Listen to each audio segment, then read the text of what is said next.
한 주간 평안하셨습니까? 오늘도 하나님의 은혜가 충만한 주일 되시기 바라겠습니다. 다 같이 묵상기도 드리심으로 12월 셋째 주일 대림절 넷째 주일 예배를 하나님께 드리겠습니다. 기도합니다.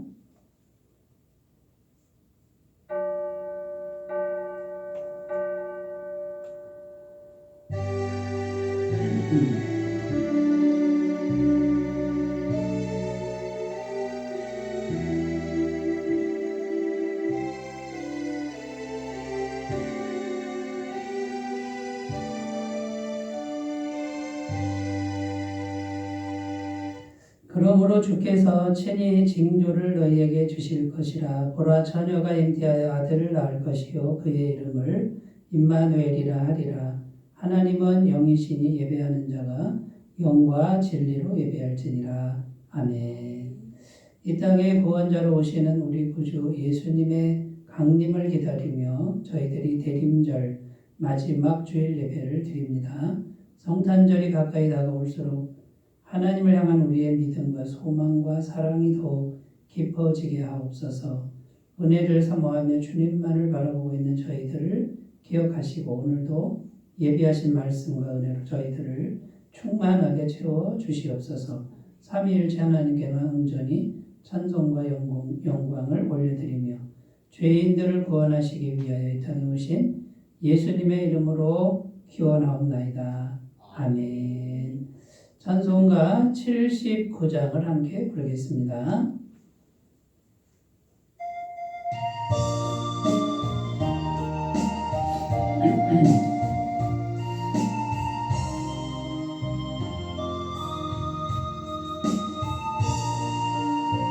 주 하나님 지으신 모든 세계 내 마음속에 그리워볼 때 하늘의 별 울려 거지는 데서 주님의 복은 우주에 찬네. 주님의 높고 위대하심을 내 영혼이 찬양하네. 주님의 높고 위대하심을 내 영혼이 찬양하네. 숲속이나 험한 산 골짜기에서 지저귀는 저 새소리들과 고요하게 흐르는 시냇 물은 주님의 솜씨 노래하도다. 주님의 높고 위대하심을 내 영혼이 찬양하네. 주님의 높고 위대하심을 내 영혼이 찬양하네. 주 하나님 독생자 아낌없이 우리를 위해 보내주셨네. 십자가에 피 흘려 죽으신 주 내 모든 죄를 해속하셨네. 주님의 높고 위대하심을 내 영혼이 찬양하네. 주님의 높고 위대하심을 내 영혼이 찬양하네. 내 주 예수 세상에 다시 올 때 저 천국으로 날 인도하리. 나 겸손히 엎드려 경배하며 영원히 주를 찬양하리라. 주님의 높고 위대하심을 내 영혼 우리 찬양하네. 주님의 높고 위대하심을 내 영혼이 찬양하네.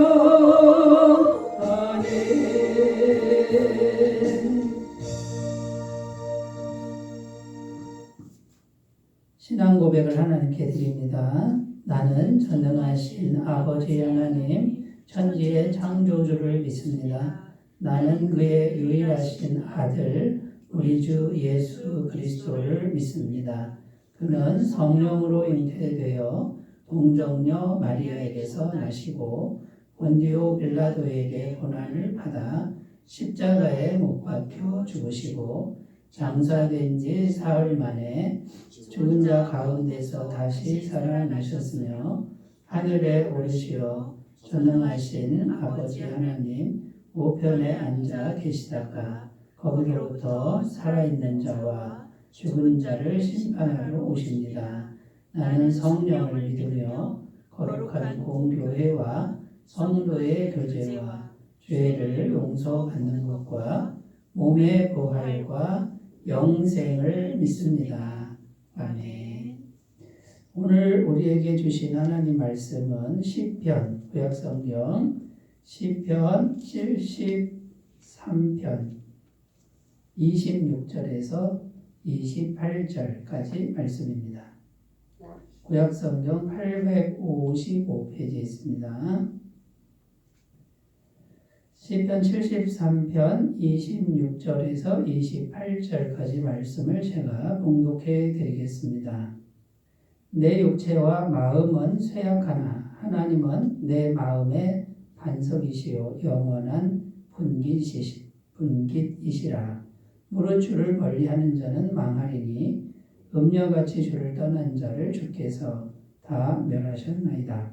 하나님께 가까이함이 내게 복이라. 내가 주 여호와를 나의 피난처로 삼아 주의 모든 행적을 전파하리이다. 아멘. 네, 오늘 말씀의 제목은 하나님께 가까이함이 진정한 복입니다.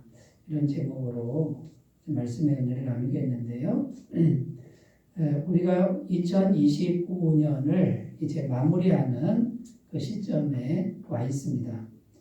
한 해 동안 자기가 생각할 때 참 잘 살았다, 만족스럽게 살았고 성공적으로 살았다라고 생각하시는 분들도 있겠지만 올해 나는 정말 실패한 인생을 살았다라고 그렇게 생각하는 사람도 있을 것입니다. 그런데 이제 오늘 말씀에서 우리가 나누고자 하는 것은 이 한 해를 마무리하는 이 시점에 우리가 생각하는 성공이나 우리가 생각하는 실패, 이게 중요한 것이 아니라 성공이든 실패든 하나님 가까이 가는 것, 성공해도 하나님 가까이 가고 실패해도 하나님 가까이 가는 것, 이것이 진정한 복이다. 이런 내용의 말씀입니다. 그래서 한 해를 마무리한 이 시점에 어떤 결과가 있든지 하나님께 더욱 가까이 나아가는 그런 시간이 되신다 그러면 그분은 한 해를 정말 잘 마무리하시는 진정한 복 있는 사람이 되는 줄로 믿습니다. 렌시어라고 하는 아주 유명한 화가가 바닷가 식당에서 식사를 하고 있었습니다. 그런데 한 덩치가 큰 어부가 막 큰 소리로 자기의 무용담을 얘기합니다.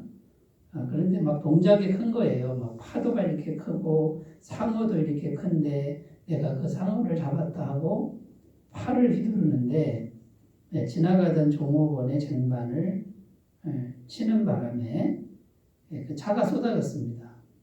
그 음식도 쏟아지고 차가 쏟아져서 새로 만든 아주 예쁜 벽을 망가뜨려 버렸습니다. 얼룩이 번진 것이죠. 사장님이 나오셔서 손님을 야단칠 수는 없고 종업원을 막 야단을 치면서 당장 해고라고 소리를 칩니다. 이때 렌시어 화가가 나서서 내가 화가인데 이 벽을 새로 한번 그림을 그려보겠습니다. 그래서 그림을 그렸는데 너무나도 아름다운 벽으로 탄생을 했다라는 겁니다. 아름다운 수풀에 사슴 한 마리가 있는 정말 멋진 그림. 그 그림만 보면 정말 평안함을 느낄 수 있는 그런 그림이었습니다.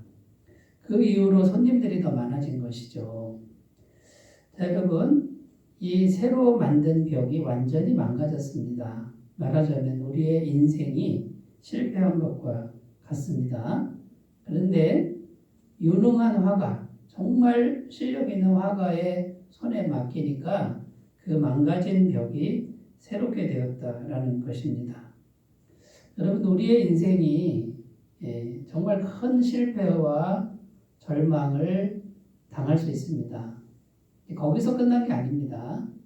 그 인생의 실패와 절망을 이 전능하신 하나님, 정말 무엇이든 새롭게 할 수 있는 하나님께 맡길 수만 있다면 언제든지 새롭게 태어날 수 있다라는 것이죠. 그래서 여러분, 실패냐 성공이냐 이것이 중요한 게 아니라 그거를 하나님 손에 맡기는 게 중요하다라는 말씀을 오늘 본문 말씀은 하고 있습니다. 오늘 시편 말씀, 시편 73편의 저자는 아삽이라는 사람인데요.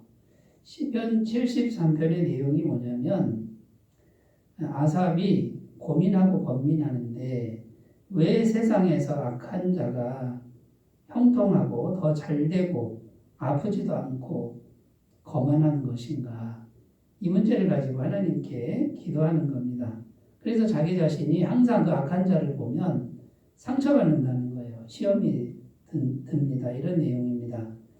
오늘 말씀 읽지는 않았습니다만 시편 73편 3절에서 5절 말씀을 다시 읽으면요. 이는 내가 악인의 형통함을 보고 오만한 자를 질투하였음이로다. 그들은 죽을 때에도 고통이 없고 그 힘이 강건하며 사람들이 당하는 고난이 그들에게는 없고 사람들이 당하는 재앙도 그들에게는 없나니. 악한 짓은 계속하는데 고통도 없고 하는 일마다 다 잘 된다는 거예요. 도대체 왜 하나님이 계신데 이런 일이 생기는 겁니까? 라고 질문을 합니다. 그러다가 17절에 가보면 이 아삽이라는 사람이 성소에 들어갈 때, 하나님 성전에 들어갈 때 그 말이죠. 결국 하나님 앞에 가서 기도하려고 앉았을 때 성령께서 오셔서 깨닫게 하셨다라는 거예요. 뭘 깨달았느냐? 18절 19절입니다. 주께서 참으로 그들을 미끄러운 곳에 두시며 파멸에 던지시니 그들이 어찌하여 그리 갑자기 황폐되었는가? 놀랄 정도로 그들은 전멸하였나이다. 하나님께서 성령님을 통해서 깨닫게 하신 진리가 뭐냐면 갑자기 황폐되고 놀랄 정도로 진멸할 것이다. 지금은 승승장구하고 지금은 악을 행해도 고통도 없고 뭐든지 잘 되는 것 같지만 갑자기 황폐해진다. 이게 하나님의 뜻이라는 겁니다. 그래서 21절에 보면 내 마음이 산란하며 내 양심이 찔렸나이다. 이거는 회개하는 겁니다. 신실하신 하나님을 믿지 못한 것, 하나님의 행하심을 신뢰하지 못한 것을 회개하는 그런 내용입니다. 그래서 이 아삽이 깨달은 게 무엇입니까? 지금 승승장구하고 잘되고 뭐든지 형통하고 이게 중요한 게 아니라 하나님께 가까이 하는 게 중요하다. 하나님께 가까이 하지 않으면 저주 중에 저주다. 이렇게 깨달은 거고요. 지금 내가 실패한 게 그게 큰 문제가 아니다. 내가 아무리 실패했어도 그걸 가지고 하나님께만 가지고 가면 그것이 진정한 복이다. 이거를 시편 73편에 아삽이라는 사람은 깨달았다라는 겁니다. 자, 여러분, 한 해 동안 어떻게 사셨습니까? 어떻게 사는 게 중요한 게 아니고 그 결과가 중요한 게 아니라 그걸 가지고 하나님 가까이 나아가는 것이 진정한 복이라고 말씀하는 걸 우리가 들으시고 자, 지금 이 순간부터 우리가 하나님께 무조건 가까이 나아가는 어떤 것도 하나님 가까이 나아가는 그런 삶이 되신다 그러면 정말 하나님이 기뻐하시는 진정한 복자가 된 거고 또 하나님의 은혜가 임하는 인생이 될 줄로 믿습니다. 자, 그러면 첫 번째 우리 인생의 실패를 하나님 손에 맡겨야 되겠죠. 자, 인생의 실패했습니다. 정말 보기 좋게 실패했습니다. 그게 끝이 아니라는 거예요. 그걸 가지고 하나님께 맡기라.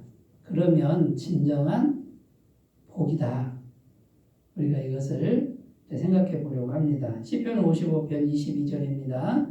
내 짐을 여호와께 맡기라.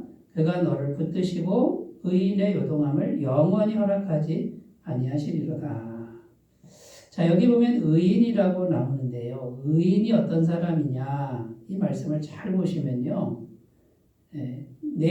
나의 짐을 하나님께 맡기는 사람, 맡길 줄 아는 사람, 그 사람을 의인이다 이렇게 말합니다. 내 짐을 여호와께 맡기라. 그가 너를 붙드시고 의인의 요동함을 이렇게 돼 있잖아요. 그러니까 내 짐을 하나님께 맡길 줄 아는 사람은 하나님의 의인이라 그러는 거예요. 여러분 이건 세상 논리와 좀 다르죠. 그러면 짐이 있는데 하나님께 맡기지 않으면 어떻게 됩니까? 맡기지 않고 내 힘으로 하는 게 이게 의인이 아니라는 거예요. 이건 죄인이라는 거고 악인이라는 거예요. 이게 성경적 개념이에요. 여러분 어떤 짐도 하나님께 맡기는 즉시 그 사람은 의인이 되는데 왜 그러냐? 이 사람 자체가 맡기는 게 아니라 완전한 의이신 하나님 안으로 들어가기 때문에 의의 하나님 안에 감춰지기 때문에 의인이 되는 거다라는 거예요. 그런데 하나님께 맡기지 않고 자기가 자기 짐을 지고 있으면 아무리 노력해도 우리는 의인이 될 수가 없습니다. 왜냐하면 우리는 머리부터 발끝까지 뼛속 깊이 죄로 물든 존재이기 때문이라는 거죠. 자, 인생의 짐 중에 가장 무거운 짐 무엇입니까? 죄의 짐이다라는 거예요. 여러분, 죄는 우리가 도저히 해결할 수가 없습니다. 이거는 아무리 노력해도 안 되고요. 죄를 안 지려고 해도 여전히 죄를 짓고야 마는 그런 운명이 바로 우리들이죠. 그러니까 인생에 이 죄의 짐을 벗을 길도 없고요. 이 죄의 짐이 정말 인생의 큰 무거운 짐이 됩니다. 그런데 죄의 짐을 주님께 맡기면 어떻게 됩니까? 예수님이 오셔서 우리가 맡겨야 되는 거죠. 맡겨드리면 예수님이 오셔서 죄를 완벽하게 가져가시는데 십자가로 가져가신다라는 거예요. 여러분 죄의 짐을 맡기지 않으면 주님은 인격적인 반응을 원하신다고 그랬습니다. 우리가 자기 죄를 맡기지 않고 자기가 갖고 있으면 주님은 가만히 계시는 거예요. 그러니까 우리가 인격적으로 주님 저는 죄인입니다. 저의 죄의 문제를 해결해 주세요라고 맡기면 예수님이 오셔서 영원히 죄를 해결해 주신다. 이것이 우리가 믿는 복음 아닙니까?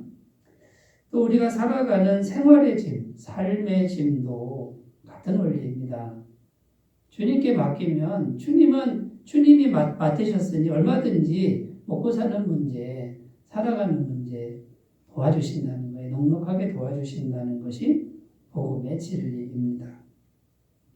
자, 여러분 어떤 실패를 했어도 우리가 그 실패를 하나님께 맡길 수만 있으면 어떤 실패자도 다 하나님이 그 짐을 대신 져 주시고 해결해 주시는 은혜가 우리에게 있다는 겁니다. 그래서 그 사람이 진정한 복 안으로 진정한 복 있는 사람이 이제 되었다라는 것이죠.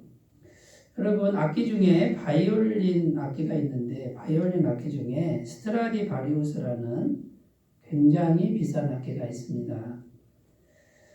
바이올린 중에 최고가 달리는 게 한 3가지가 있는데 그 중에 하나인데 이 시가가 부르는 게 값입니다. 50억, 100억 그렇게 됩니다. 지금 현존하는 스트라디바리우스는 3개 정도밖에 안 된다고 합니다. 그런데 일반 바이올린하고 차이가 뭐냐? 소리가 다르다는 거예요. 이 공명하는 소리가 엄청난 차이가 있는데 그 차이가 어디서 만들어지느냐? 나무 재질이 다르다는 겁니다. 이 스트라디바리우스의 나무는 알프스 히말라야 수목 한계선에서 자란 나무를 가지고 만든 겁니다. 그럼 여러분, 이 나무를 구하려면 어디까지 가야 돼요?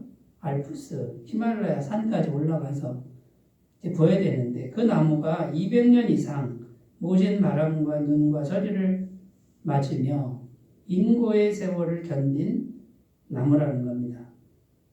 보통 나무는 1년도 안 돼서 다 죽어버리는 그런 환경에서 겨우 목숨만 붙어있는 나무. 하도 서리를 맞고 바람을 맞아서 모양은 구부러질 대로 구부러지고 웅크린 모양의 나무라고 합니다. 마치 겸손히 무릎 꿇은 그런 사람의 모습을 발견한다고 합니다. 그런데 그 나무 결의 조밀도가 아주 치밀하고 견고하다는 거예요.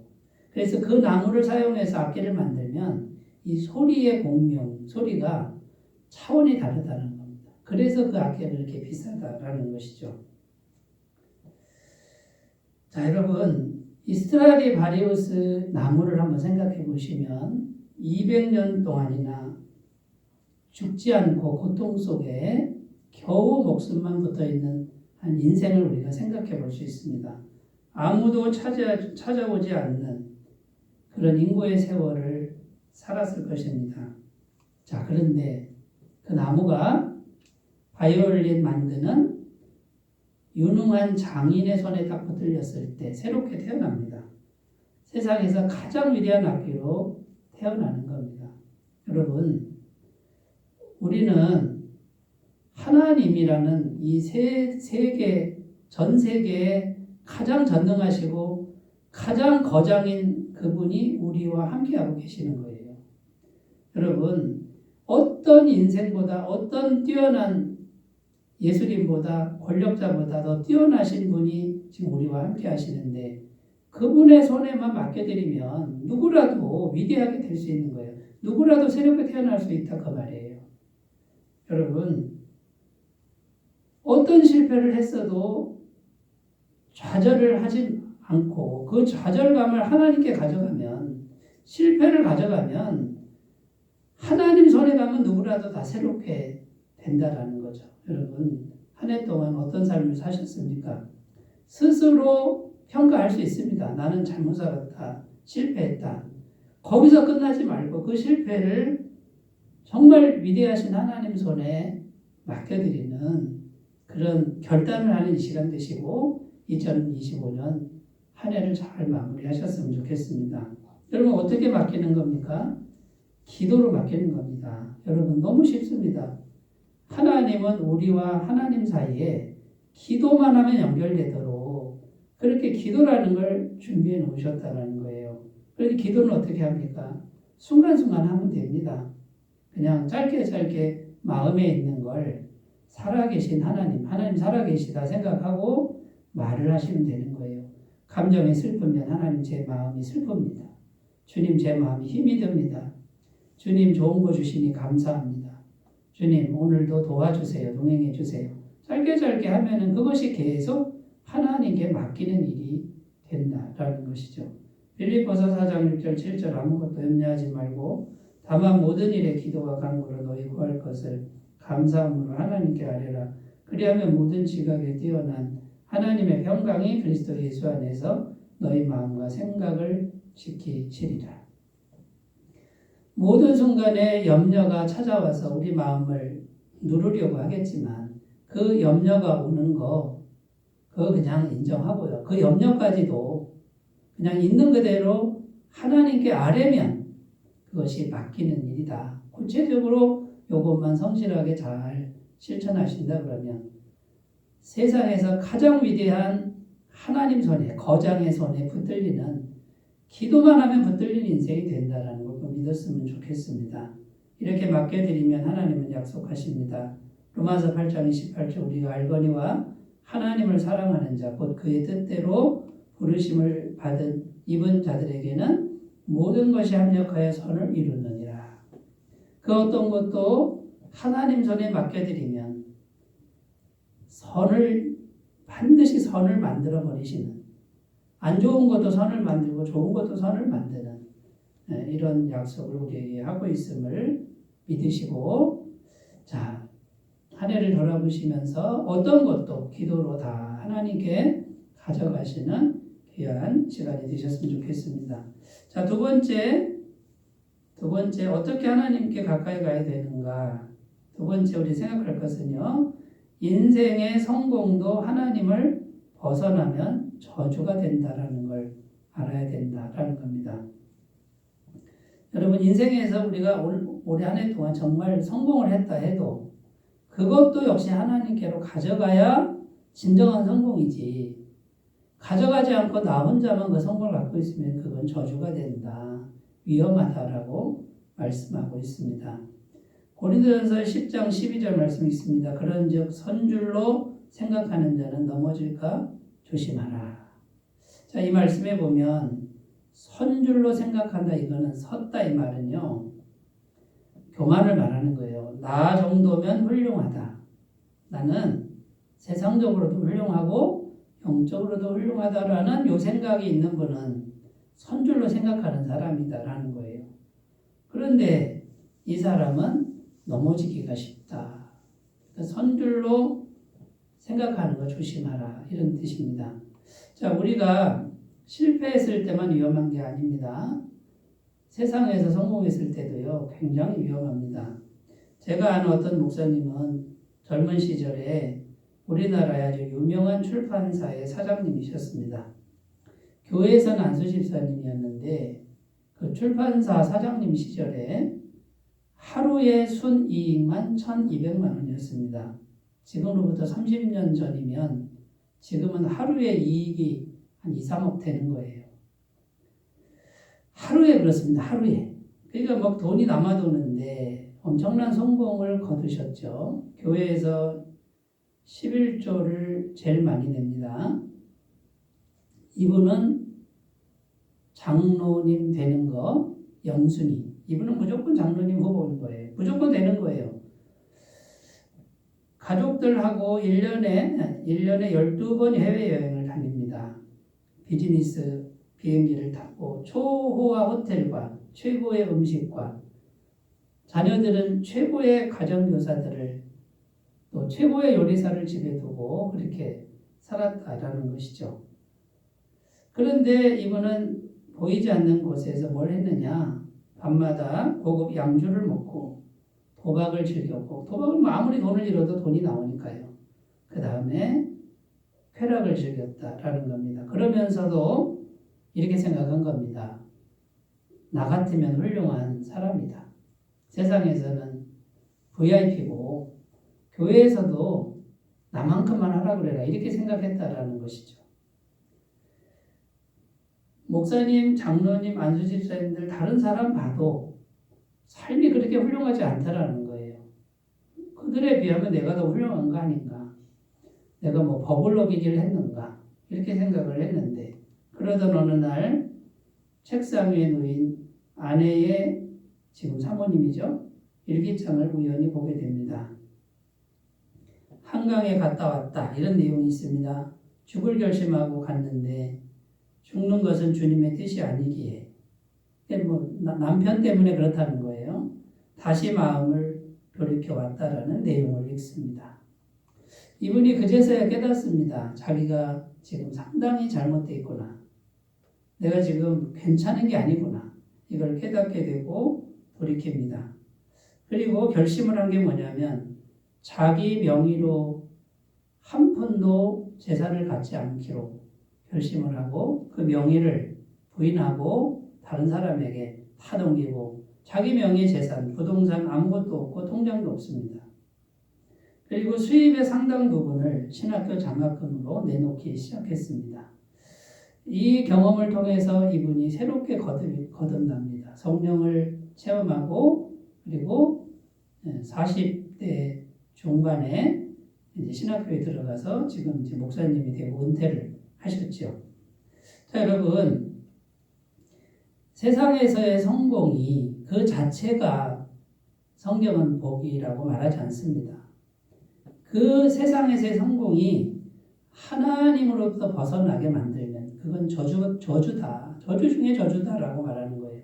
그 성공을 가지고 하나님께로 가져가서 하나님께 복종시킬 때 하나님 가까이에서 그 성공을 사용할 때 그때의 진정한 복이라 이렇게 말씀하고 있는 겁니다.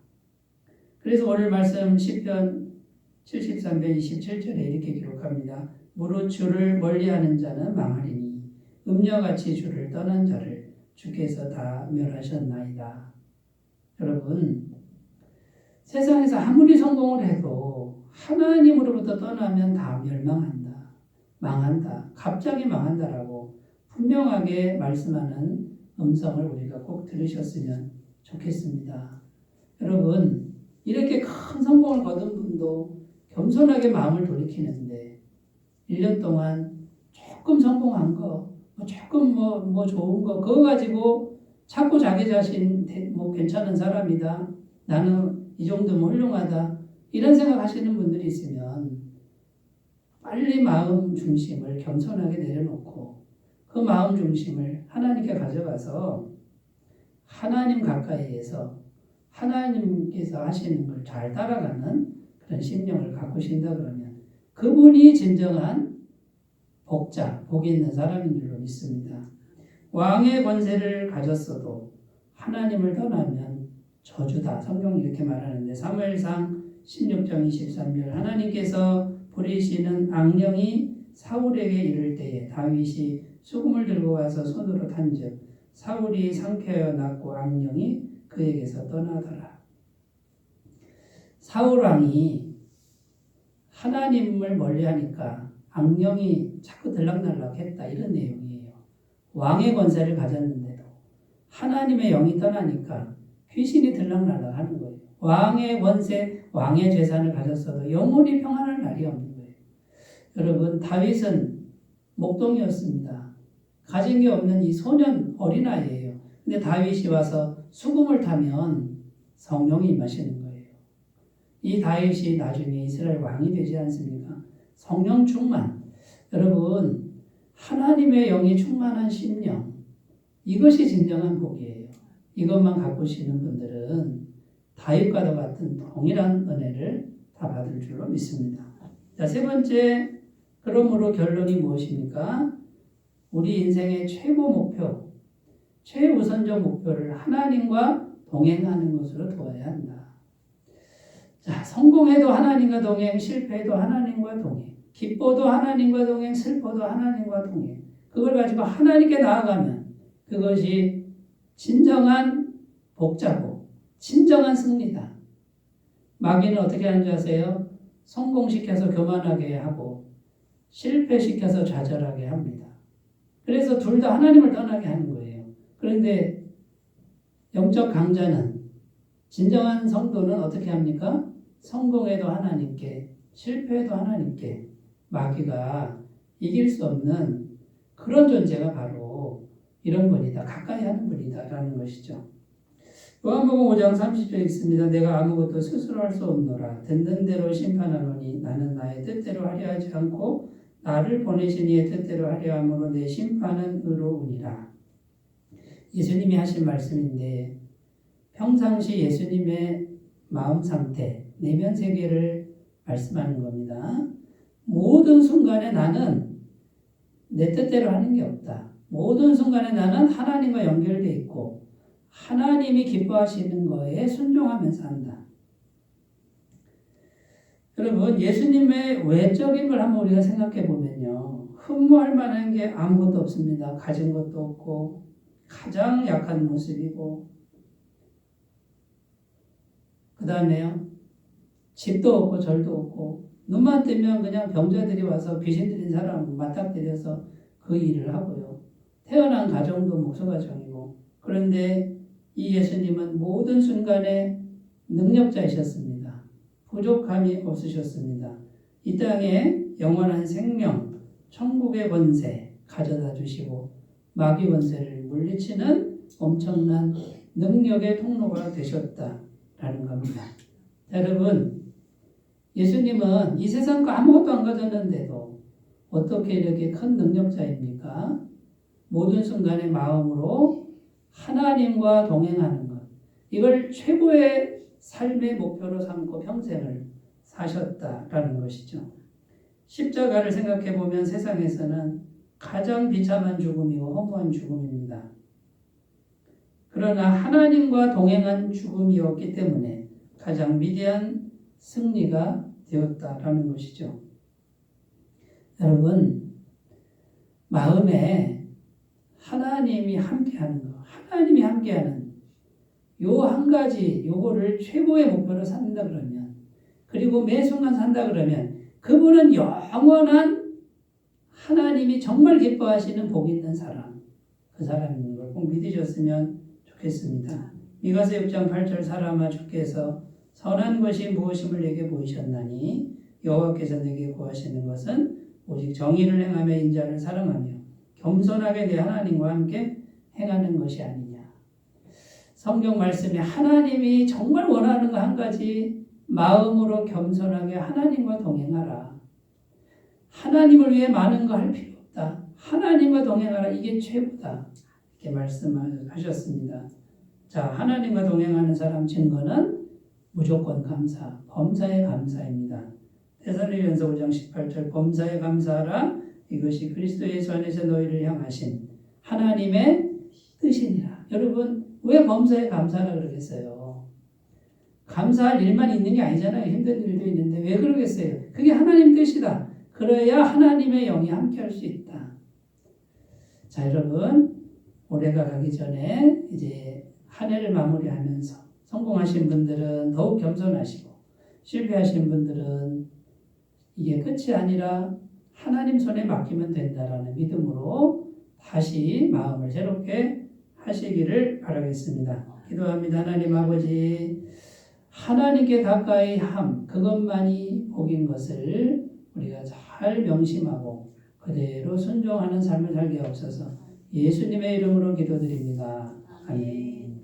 찬송가 405장 부르겠습니다.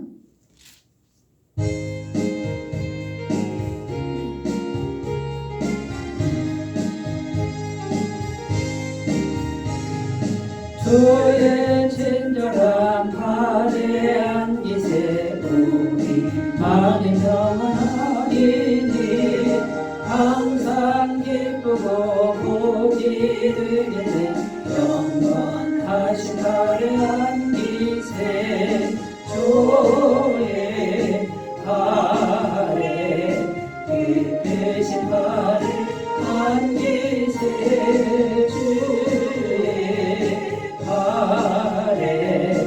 영원하신 팔에 안기세.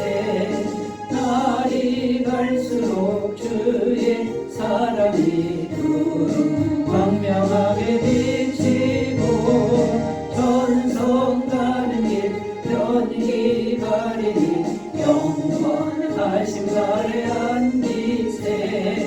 주의 팔에 깊으신 팔에 안기세. 주의 팔에 영원하신 팔에 안기세. 주의 보좌로 나갈 때에 기뻐 찬미 소리 외치고 겁과 두려움 없어지리니 영원하신 팔에 안기세. 주의 팔에 깊으신 팔에 안기세. 주의 팔에 영원하신 팔에 안기세. 광고 말씀드립니다. 오늘은 대림절 넷째 주일입니다. 이번 주 목요일이 성탄절인데요. 성탄절 되실 때까지 경건한 마음으로 기도하시고, 또 12월 25일 목요일 오전 11시에는 성탄절 예배를 교회에서 드리겠습니다. 많은 참여를 부탁드리고요. 점심 식사 후에 성탄절 예배 후 선물 교환 및 감사 나눔 시간이 있는데 선물 하나씩 준비해 오시면 감사하겠습니다. 12월 일정 주보 참조해 주시기 바라고 강단 화분 포인세트야 화분 헌물 무명으로 해주셔서 감사합니다. 다른 광고 주보 참조하시고 이제 623장 부르시고 촉도로 예배를 마치겠습니다.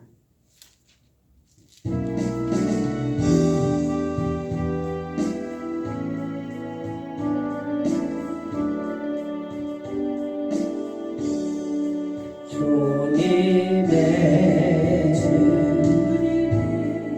시간에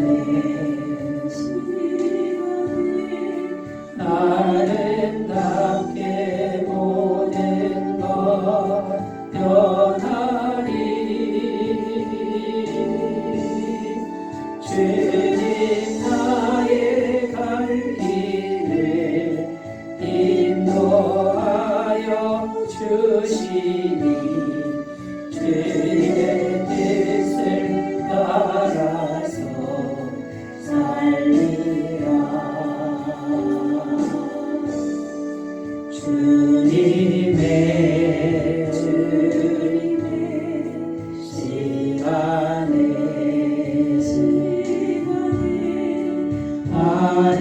아름답게 모든 것 변하리. 나의 정성 다하여 주를 찬송하오니 주의 뜻을 이루어 주소서.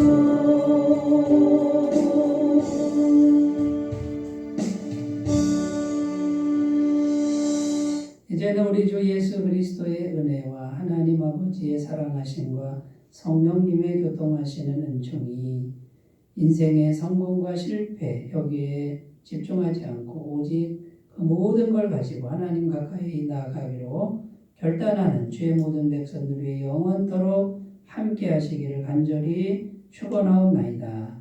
아멘.